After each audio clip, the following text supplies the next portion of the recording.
Sunshining truths about today in history, March 3rd.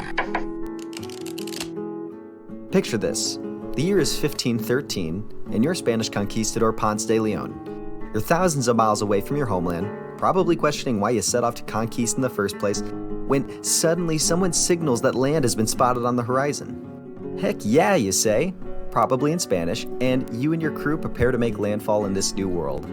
Upon arrival, to your shock, you discover that there are already Spanish people living there, except they call themselves weird names like the Tequesca Miami and the Calusa and aren't Christian. That's odd, you think, still probably in Spanish. Better fix that later. So you skirmish a bit, kick back with the local wildlife, navigate some of the surrounding waters, and bounce. Your Spanish king asks you if you made any discoveries on your expensive voyage, and not wanting to sound like a dork, you say that you found the most flowery place on earth. Only you're Spanish, so you'd probably call it... Yep, it's Florida. The Sunshine State, God's waiting room, whatever you want to call it, was given statehood on this day in 1845.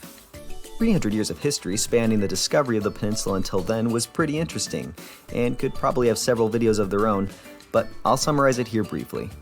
After Ponce de Leon, air quotes, discovered Florida, the Spanish attempted to establish some settlements on the coast, but AC hadn't been invented yet, so that went about as well as you'd expect. Native American tribes persistently harassed the Spanish for around 150 years until Spain lost a war with England and ceded Florida to the British. They held on to it for around 20 years before hot potatoing it back to the Spanish after the American War of Independence. Spain then encouraged American settlers to come to Florida, incidentally kicking off a grand tradition which continues to this day, and by 1817, Andrew Jackson started eyeing up the place and invaded to fight a war with the Seminoles. Spain read the room and ceded the territory to the US, who proceeded to do a genocide, and boom, statehood. Now we know what led to Florida becoming part of the Union, but why should we care?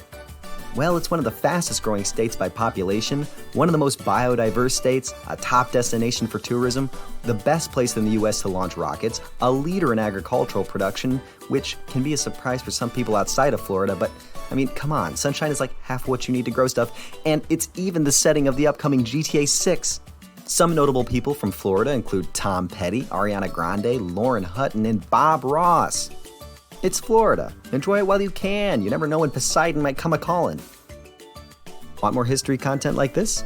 Follow The Goodle Days on all social medias, share the video, and tag a friend who loves history. We'll see you in the next one.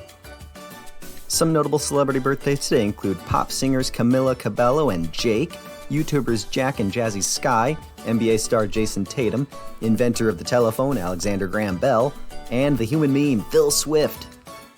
Brought to you by ScripTalk. Talking prescription labels for the visually impaired.